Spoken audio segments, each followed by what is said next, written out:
joined now by, well, 2/3 of the team, the legal team that achieved the not guilty verdict. Half the team. Yeah. Paul Morton, Helen Cowell, congratulations. Thank you. Paul, you were at the Privy Council when the was. Privy Council quashed the convictions, overturned the convictions. I was there when they granted permission to appeal as well. Yes, yes. Did you think that this moment would come, or did you not even think that there would have to be a retrial? I didn't think there'd have to be a retrial. Because the Privy Council was so absolute, or why not? At the end of the Privy Council judgment, they gave a bit of a nudge. They said, well, we're ordering a retrial, but it really is up to the Solicitor General to decide whether there should be a retrial. And I thought that was quite a significant hint from the Privy Council saying, why are you having a retrial? Helen Cowell, in your assessment, was the retrial justifiable? I came in after the Privy Council had granted the retrial in the way that Paul has just described, and just looking at the serious flaws in the Crown case, I had to question whether that order for the retrial was the correct approach by the Solicitor General. I guess you are defence lawyers, so you would say that. Explain that to me. Why do you mean that, as opposed to it being mere sentiment? This is a Crown that is bringing a serious case on 5 counts of murder. They have to prove it beyond reasonable doubt. And even at the stage of the Privy Council, there were planks in the Crown case that were seriously flawed. And the fact that the Privy Council had highlighted those flaws and the evidence that supported the defence of those flaws made it obvious to me that actually this case was going to be very difficult for the Crown, even at that stage. So the question of a retrial, I think, has to be re-examined in light of the evidence that was available, even at that stage. You are a tiny team. I mean, the legal team was you two, plus Joe's son Matthew, plus Michael Reid, of course. Yes.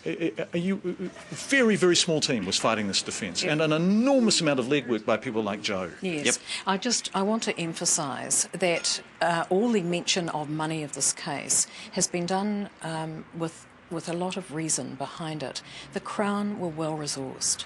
As soon as the retrial was ordered, we knew that the Crown had resources, 25 detectives working full time, tracking down witnesses. Compared to that, we had a tiny defence team. There was a firm of solicitors in Auckland, Duncan Cotterill, who made Richard Griffin available to us. They got very little remuneration for a lot of the support they've given us. And then you've mentioned Michael Reid, myself, Paul Morton and Matt Karam, and we worked, and so did Richard Griffin. That was a tiny team in comparison to what the Crown had available to them.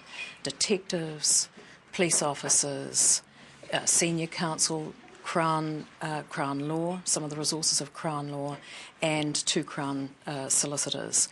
And we had to work extremely hard. And on top of that, legal services obviously found our case difficult. This was a unique case, and they pushed the boundaries for us, and we must give them thanks because it was difficult. They were under the microscope and still are.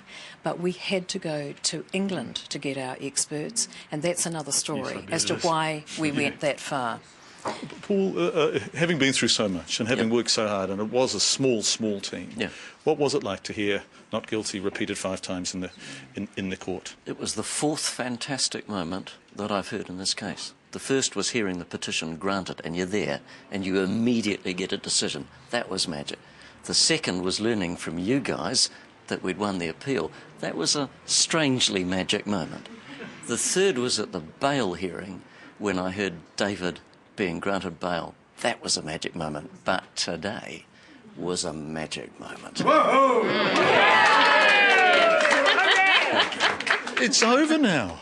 What are you guys going to do with yourselves? Have a holiday. I'm going to reintroduce myself gently to my family, who doesn't know what I look like. Because neither of you are Christchurch-based, are they? Although you have been for 3 months now. Yes, that's right. Yeah, it's been very hard work. Right, yes. And so a night of celebration, and then a bit of time break. A couple of hundred more letters to legal services, and then it'll be finished, John. Yeah. Well, congratulations, you two, Paul Morton and Helen Cowell. Thank you so much for joining us. Thank you.